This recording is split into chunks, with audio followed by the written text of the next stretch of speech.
오늘은 믿음의 족장 중에 야곱 얘기를 통해서 우리에게 주시는 하나님의 말씀을 듣고자 합니다. 여러분, 믿음의 조상 하면 아브라함이지요. 그의 아들 이삭, 그리고 야곱으로 이어지는 믿음의 족보를 잘 알고 계실 겁니다. 아브라함은 믿음의 조상으로 그 고향 땅을 갈대아 우르를 떠나서 남방으로 가나안 땅까지 지시하는 땅으로 이주하고 백세에 얻은 아들 이삭을 바치라 할 때 주저없이 바치는 믿음의 조상이었습니다. 그리고 그 아들 이삭은 청소년기였겠지요. 모리아 선생의 제물로 바치라 결박당했을 때도 늙은 아버지를 밀쳐내거나 거부하지 않고 순종했던 이삭의 믿음을 봅니다. 순종하는 믿음. 그래서인지 이삭은 그렇게 고생했다라는 얘기는 별로 없습니다. 오히려 아브라함 때보다 더 거부가 되었다고 성경은 말하고 있습니다. 어린 시절, 젊은 시절에 믿음이 증명되었고 그렇게 하나님께서 인도하셨으리라 믿어요. 근데 그 이삭이 이제 낳은 아들 리브가를 통해서 낳은 아들 쌍둥이가 있지요. 에서와 야곱입니다. 야곱은 동생으로 태어나서 늘 장자가 되지 못하는 안타까움이 있어요. 그래서 어느 날 형에게, 사냥하고 들어온 형에게 장자권을 팔라. 장자권 대단하냐, 농담 삼아서 그렇게 생각하고 하는 줄 알고 판다고, 팥죽 한 그릇에 팔았다 그러잖아요. 그렇게 장자권에 대해서 욕심이 많았어요. 아버지의 상속 분량이 장자에게 더 많이 혜택이 되는 것도 있지만 그보다도 장자에게 내려오는 하나님의 복을 야곱은 참 많이 사모했다고 봅니다. 그래서 태어날 때도 형의 발 뒤꿈치를 잡고 나왔다, 그런 성경 기사가 있을 정도로 형이 되지 못하는 참 안타까움이 있어요. 근데 마침내 이제 아버지의 축복을 받을 때가 왔어요. 아버지 이삭이 하나님의 부르실 날이 가까워하자 장자 에서를 불러서 내게 별미를 가져오라. 그럼 내가 마지막으로 축복하겠다는 겁니다. 그래서 사냥하러 나간 사이에 엄마 리브가는 또 야곱을 생각하고 별미를 만들어서 야곱에게 먼저 이제 복을 받으라, 축복을 받으라고 그렇게 들여보내지요. 야곱이 받았습니다. 형 나중에 에서가 들어와서 이미 에서인 줄 알고 다 축복했기 때문에 더 이상 기도할 바가 아니라는 거지요. 얼마나 살기등등하겠습니까? 야곱이 이제 형 미움을 사서 화해, 그리고 또 좋게 지낼 그런 단계는 이미 안 됐다고 보고 리브가가 이삭을 설득해서 야곱을 내 친정으로 보내자, 외삼촌 라반의 집으로 보내기로 하지요. 그래서 외삼촌 라반의 집으로 떠나게 됩니다. 고향을 떠나보지 못한 이 야곱이 부엘세바에서 하란 땅, 밧단 아람이라고 하는 것은 지금으로 말하면 이란 이라크 땅까지라면 한 700여 킬로 됩니다. 정말 초행길이고 물어물어 가야 되는 그런 길. 그 길을 떠납니다. 떠나서 한참을 가다가 이제 하루는 잠을 자는데 꿈속에서 사닥다리가 땅에서부터 하늘까지 이렇게 사닥다리가 드리워지고 거기에 천사들이 오락내리락 하는 모습을 보게 됩니다. 그리고 하나님의 음성이 들리는 거예요. 내가 너와 함께 한다는 겁니다. 야곱으로서는 정말 깜짝 놀랄 일입니다.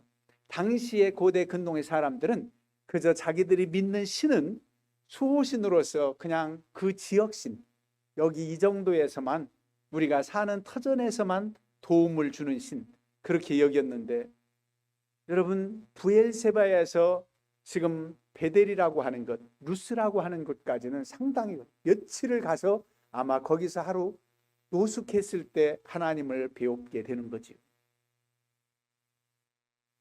거기에서 만나주신 그 하나님 너무너무 감격스럽지요.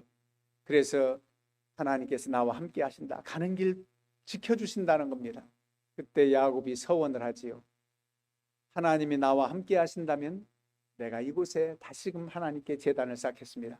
먼저 우선 그 날 이제 일어나 가지고 그 꿈을 보고 난 뒤에 야곱으로서 이곳이 하나님이 계신 곳이구나. 그저 지역신으로만 알았던 하나님이 여기도 계시는구나 하면서 그가 가지고 갔던 기름을 거기에 부어요. 돌베개를 세워놓고 기둥을 삼고 그 돌기둥 위에 부어드리면서 그때 이름을 베델이라고 짓는 겁니다. 그 지역을. 원래는 그 베델이라는 지역 이름이 루스라는 곳이었다는 겁니다. 루스는 뜻이 뭐냐 하면은 길을 잃은 자, 방황하다 이런 뜻이에요. 길을 잃어버려서 길을 잘못 들어서 방황하는 그런 뜻이 있는 루스란, 길을 잘못 들어서 방황하다 그런 뜻이 하나님의 집이 되는 겁니다. 히브리어로 벳 하면 집이고 엘 하면은 하나님의 집. 여기도 하나님이 계시구나. 그래서 베델이라 하고, 그렇게 귀한 기름, 형님의 미움을 받아서 이제 피하러 가는 길에 뭘 그렇게 준비했겠습니까? 값진 기름이 그에게 아주 유일한 기름일 수 있어요. 그런데 그 기름을 거기서 부어드리는 거예요. 하나님께 기꺼이 부어드리고, 하나님이 여기서도 계시구나, 이제 두려울 것이 없어요. 하나님이 함께 하신다고. 그래서 예삼촌집에서 여러분들이 잘 아시는 대로 한 20여 년간을 있으면서 두 아내와 몸종들을 그리고 많은 의향을 거느리고 이렇게 돌아오게 됩니다. 그래도 고향 땅을 돌아오게 되죠. 한참을 돌아와서 어디에서 그들이 장막을 치고 머물게 되느냐 하면은 숫곳이라고 하는 것, 세겜이라고 하는 곳에 장막을 칩니다. 여러분 33장 17절 이하를 한번 보시지요. 33장 17절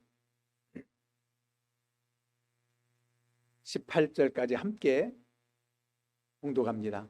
야곱은 숫곳에 이르러 자기를 위하여 집을 짓고 그의 가축을 위하여 우릿간을 지었으므로 그 땅 이름을 숫곳이라 부르더라.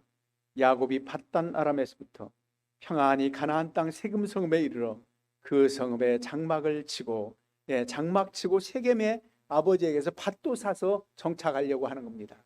지금 세겜이 아무리 살기 좋다고 그래서 자기를 위해서 지금 집을 짓고 우릿간을 지을 그곳은 아닙니다.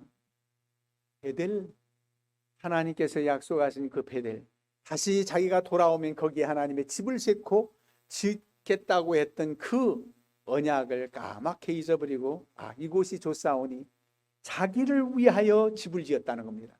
하나님의 집을 먼저 지은 게 아니, 자기를 위하여 집을 지었다. 그리고 우릿간을 짓고 땅도 사서 여기서 살아보겠다고 그랬던 겁니다. 그랬더니 하나님은 그 약속을 상기시킵니다. 어떻게 상기시킵니까? 어려움이 와요. 어려움을 닥치게 됩니다. 하나밖에 없는 딸 디나가 세겜 성읍 여자 친구들 있나 보러 나갔다가 그 추장, 지역 이름도 세겜이고 추장 이름도 세겜이에요.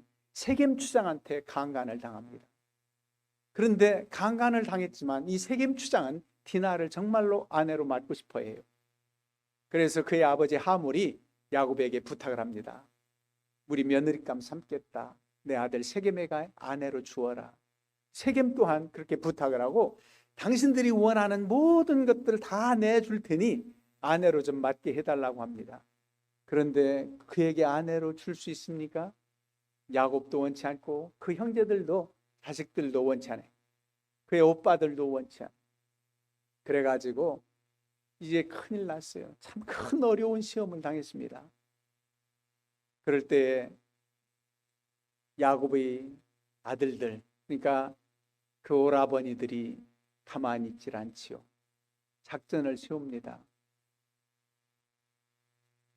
이 디나를 아내로 맞이하려거든 너희 세겜 지금 남자들 다 할례를 받으라는 거예요. 할례를 받지 않고는 내 딸을 내 동생을 줄 수가 없다는 겁니다. 그래서 할례를 다 받게 한 다음에 3일 후에 급습을 합니다. 그 앞장섰던 누굽니까? 시므온과 레위가 칼을 들고 가서 그 가족들을 다 남자들을 죽입니다. 세겜과 그의 아버지 하몰도 다 죽입니다.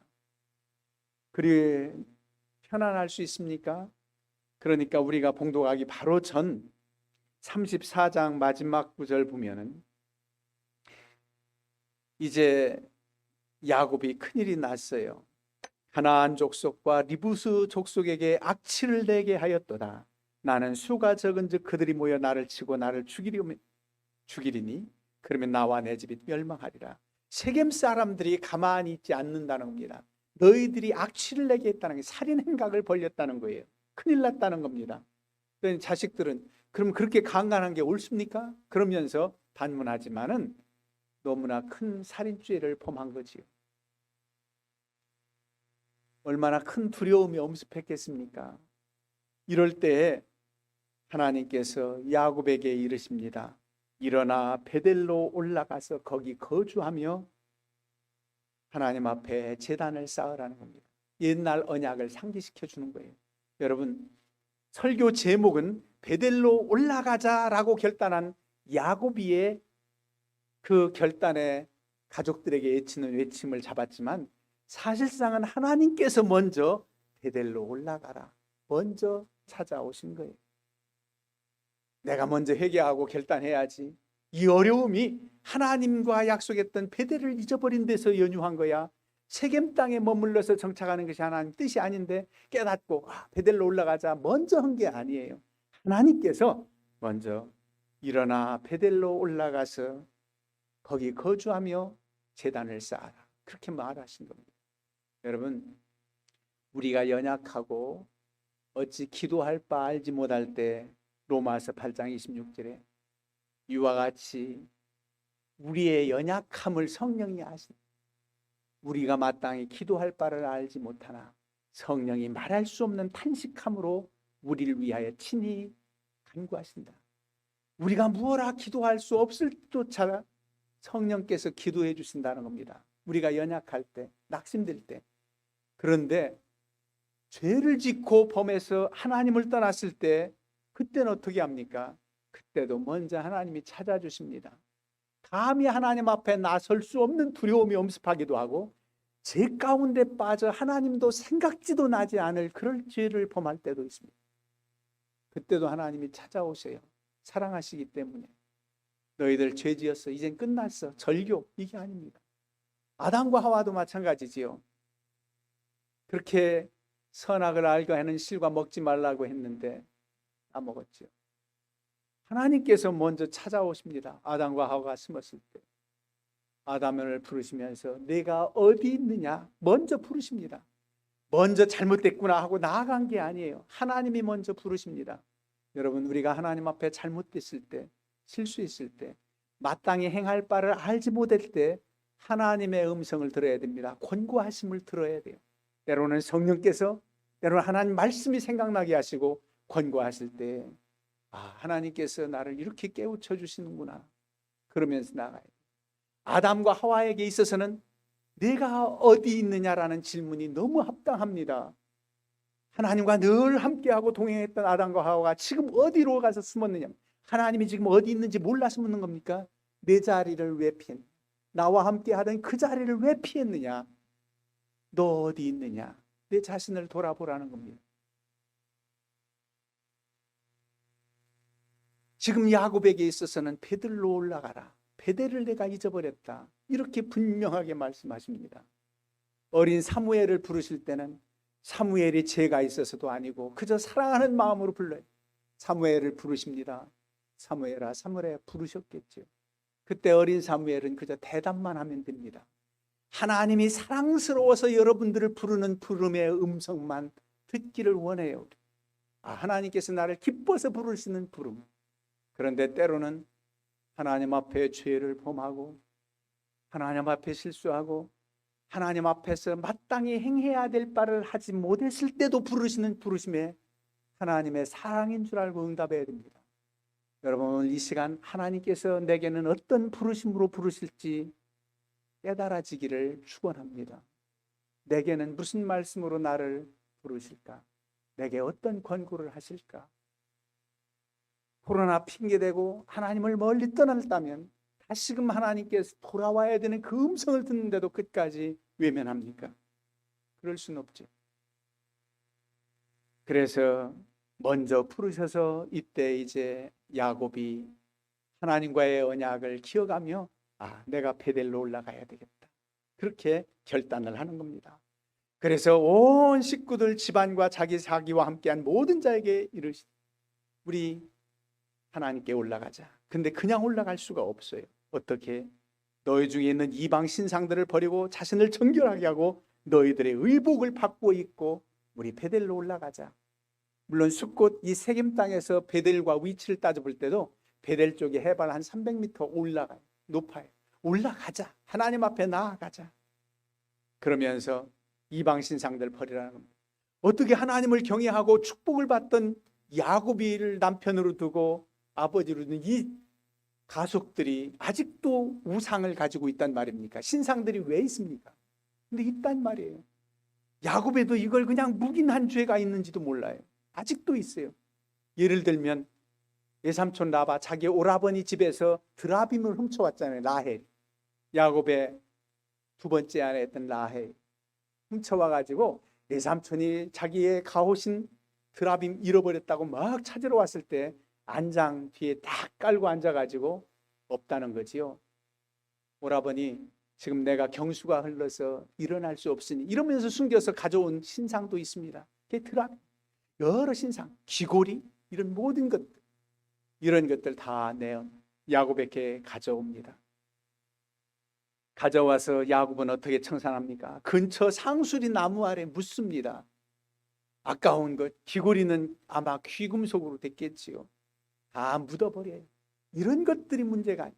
하나님이 도우시고 하나님이 함께 하실 때 우리가 복을 받을 수 있는 것이고 내 인생길 바다나밤으로 가는 그 여정도 함께 하셨고 20여 년간 외삼촌 라반의 집에서도 함께 하신 하나님, 그 능력의 하나님을 잊어버린 것이 자신도 회개하지만 온 가족들도 함께 하나님 앞에 청산해야 될 이 모든 일들을 행하게 합니다. 몸과 마음을 정결하게 하라. 의복을 바꾸라. 의복도 많지 않을 때입니다. 새로운 마음가짐으로 회개하라는 겁니다. 그리고 하나님 앞에 나아가서 제사를 드리는 겁니다. 여러분, 그렇게 회개하고 나니까 어떤 일이 벌어집니까? 하나님이 역사하십니다. 그들이 세겜 사람들의 추격이 너무너무 두려울 거예요. 그런데 5절 보세요. 그들이 떠났으나 하나님이 그 사면 고을들로 크게 두려워하게 하였으므로 야곱의 아들들을 추격하는 자가 없었더라. 세겜 사람들 주민들을 두려운 마음을 주어서 야곱의 자식들을 추격하는 자가 없었다는 겁니다. 하나님께서 막아주신 거예요. 용서해 주신 겁니다. 얼마든지 더 큰 어려움을 당할 수도 있었을 터인데 하나님께서 그래도 회개하는 야곱 집안들 모두를 불쌍히 여기셔서 추격하는 이들이 없게 하셨다는 겁니다. 사방에 두려움을 주셨다는 겁니다. 여러분, 정말 하나님이 함께 하셔야 됩니다. 한 나라의 흥망성쇠, 개인의 생사화복 하나님이 도우셔야 돼요. 하나님께서 택한 백성 자녀들에게는 내가 너와 함께한다. 내가 너를 지켜준다. 때마다 일마다 도우시는 하나님의 은혜가 함께 하시는 것을 체험하게 하시고 대적들에게는 두려운 마음을 주셔서 감히 택한 백성 넘보지 못하도록 그런 하나님의 특권적인 복이 있다는 사실입니다. 그래서 하나님께서 이들을 용서하시고 그 확증이 있게 합니다. 여러분, 이제 그곳에서 제사를 지냈겠죠. 얼마나 감격스러운 제사를 지냈을까요? 하나님 앞에 살지 못하고 하나님을 떠나서 유리방황하고 마치 루스 땅에 사는 것처럼 살았던 그들이 하나님 앞에 주의 전에 나와서 회개하고 아버지 옆에 단을 쌓을 때 그 감격이란 이루 말할 수가 없을 겁니다. 여러분들은 가정에서도 하나님께 예배하는 처소가 되어야 되겠지만 합심해서 함께 예배하는 이 공동체 교회의 중요성을 알고 예배할 때마다 하나님의 임재하심을 느끼고 함께 하시는 놀라운 은혜가 늘 충만하기를 축원합니다. 여러분, 그곳에서 제사를 하고 나서 그곳이 어디입니까? 베델이에요. 그런데 놀라운 것은 7절에 엘베델이라 불렀다. 제단을 쌓고 제사 드린 다음에 엘베델이라 불렀다는 겁니다. 베델은 하나님의 집이에요. 그런데 왜 또 엘이 붙습니까? 여기에 임재하시는 베델이 하나님, 이곳에 임재하신 하나님, 이 놀라운 은혜예요. 여러분, 교회 아무리 의리어리고 멋지게 지어지고 사람만 많이 모였어도 하나님의 임재하심이 없으면 의미가 없습니다. 하나님의 임재하심이 없으면 의미가 없습니다. 하나님이 임재하셔야지. 여러분들이 가정재단을 쌓고 내 가정이 작은 전이 되게 하옵소서. 예배하는 그 자리에 하나님이 임재하실 때 의미가 있습니다. 엘베벳, 하나님의 집, 함께 하시는 하나님, 하나님이 역사하시는 걸 보았잖아요. 세겜 사람들이 두려워서 추격하지 않잖아요. 그리고 하나님이 기뻐 받으시고 함께 하신 하나님, 그 능력의 하나님을 체험한 것입니다. 이게 바로 의미가 있는 거예요. 여러분, 환난 날에 응답하시고 함께 하신 하나님을 기억해 믿음의 자리로 다시금 돌아와야 됩니다. 야곱이가 어떻게 하나님께 서원했었습니까? 사실상 야곱이 서원할 때 어떻게 서원하면서 그 길을 떠났느냐 하면 사닥다리에 오르락내리한 천사들을 보고 하나님의 음성을 듣고 너무 감격해서 여호와께서는 이제 언제나 나의 하나님이 되십니다. 이런 고백을 해요. 여호와는 나의 하나님이십니다. 하나님이십니다. 다른 신은 둘 수도 없고 생각지도 않고 이제는 여호와는 나의 하나님이 되심을 내가 믿습니다. 그렇게 하나님을 인정하며 내 일평생 살겠습니다. 이 소원을 하고 이 돌이 하나님의 집이 될 것입니다. 이곳에 다시 한번 제단을 또 쌓고 하나님 앞에 영광을 돌리겠습니다. 그리고 내게 주신 모든 것들을 중에 10분의 1을 드리겠습니다. 그렇게 서원을 하고 떠나잖아요. 외삼촌 집 라반으로 갈 때 말입니다. 그런 서원을 다시금 회상하고 다시금 하나님 앞에 결단을 했을 겁니다. 환난 날에 응답하신 하나님, 내가 죄를 지었어도 실수를 했어도 먼저 찾아와서 다시금 회개할 기회를 주시는 하나님, 다시금 우리를 사랑하시는 그 안타까우신 하나님의 그 모습을 한번 연상해 본다면 우리가 하나님 앞에 다시 설 수 있습니다. 그저 긍휼히 여겨달라고. 우리 신약시대에 예수 그리스도의 보혈피로 씻김받은 이 죄인, 오늘도 예수의 피밖에 없네, 예수의 피밖에 없네 찬양대에 찬양을 하는데 그 곡이 예수의 피밖에 없네 하던 찬송보다 예수의 피밖에 없네 좀 빠르면서 곡목이 편곡을 했는데 주님의 그 제단에 피 뿌려지는 연상이 우리의 모든 허물과 죄를 다 용서해 주시는 그 사랑 안에 다시금 거하게 됩니다. 여러분, 하나님께서 우리를 얼마나 사랑하시고 긍휼히 여기시는지, 때로는 잘못하고 때로는 하나님 원치 않는 길을 갔을 때도 그렇게 세우시고 다시금 세워서 좀 더 높은 차원의 하나님의 사람, 하나님의 자녀로 세워주십니다. 언제까지나 머물러 있는 상태가 아니라 더 깊이 하나님을 만나고 하나님의 신실한 사람들로 성숙해지는 모습. 여러분, 정말 성숙한 크리스찬이 되어야 됩니다. 믿음의 사람이 되어야 되는 거예요. 하나님 보실 때 믿음의 사람이 돼요. 그렇다면 하나님의 기쁨이 된다면 작은 신음 하나에도 응답 주시는 하나님이시라고 그러는데 여러분들의 그 간절한 부르짖음을 왜 외면하시겠습니까? 구하거나 생각하는 것보다 더 넘치게 하실 하나님, 이 하나님을 체험하며 지금까지 살아오지 않았습니까? 그 능력의 하나님을 의지하며 늘 믿음으로 승리하시고 내게 주신 말씀, 나를 부르시는 그 음성은 정말 사랑해서 사무엘을 부르듯 부르시는 음성만 들었으면 좋겠는데 행여나 불충하고 하나님 앞에 부족한 면이 있다면 오늘 분명 그 음성을 들으시기를 주님의 이름으로 축원합니다.